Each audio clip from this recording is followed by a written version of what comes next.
Dan bermula sunat wudhu lagi, yaitu istinsya sesudah malam, dan hasillah asal sunat padanya istinsya dengan memasukkan air ke dalam hidung, menarik ia air dengan nafasnya seorang hingga ke lubang hidung, dan menghembus ia seorang ataupun tidak.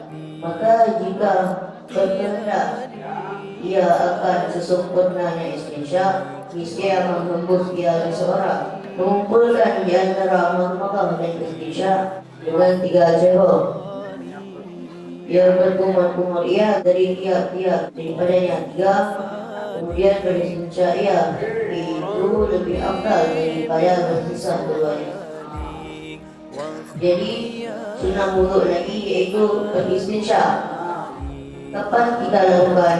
Yaitu sesudah malam, dan hasil daripada asal sunnah daripada istinsya yaitu dengan cara memasukkan air ke dalam hidung, bersamaan menarik ia air yang kita masukkan ke dalam hidung dengan nafasnya seorang, kemudian kita masukkan ke lubang hidung kita, dan boleh menghembus ia seorang atau tidak.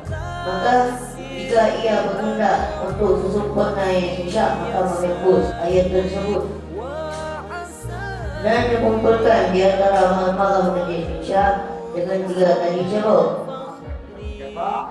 Satu cebok,